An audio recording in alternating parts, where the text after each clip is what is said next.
How high are the heavens above the earth? Number of stars equivalent to grains of sand on all the beaches on all the earth. 200,000 years between those stars at 5 miles a second. Infinite. That's the point. The heavens declare the glory of God. Look to the heavens. His invisible qualities are clearly seen so that men are without excuse. You know there's a creator when you look at a creation. You say, well, what do atheists say about this? Let's take a look at Richard Dawkins from his book, The Blind Watchmaker. And right in the middle of this book, he sums it all up for us. He says, here's the central argument of my book, pages 157 to 158. He says, the appearance of design is overwhelming. Is it overwhelming to you too? When you look at this design? It sure appears to be design. By the way, Dawkins even says this is about biology. He says biology is the study of complicated things which give the appearance of having been designed for a purpose. Aren't we supposed to be scientists, like observing things and then drawing conclusions?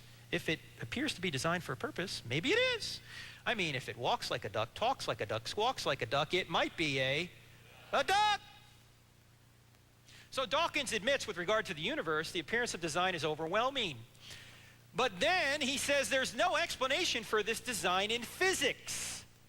In fact, during one of the debates he had with John Lennox, he got a question from the audience. And the audience went like this: Dr. Dawkins, where did the laws of physics come from? And Dawkins said, well, I have no idea. But bringing God into it doesn't help. Well, I actually think bringing God into it does help. Why? Why is the universe so orderly? Why are these natural forces so predictable and precise? Why can we send a rocket from the earth and put a man on the moon? Why can we put a little rover on Mars? Because we can predict with precision how these laws are going to affect our spaceship. Why is that? This appears to be the product of a mind, not the product of randomness. In fact, you wouldn't even know what randomness was unless you knew what order was.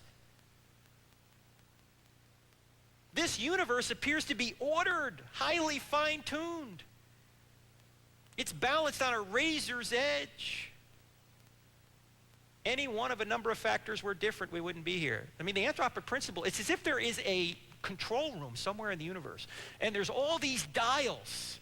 Some say scores of dials. Some say more than that, even if it's just 10.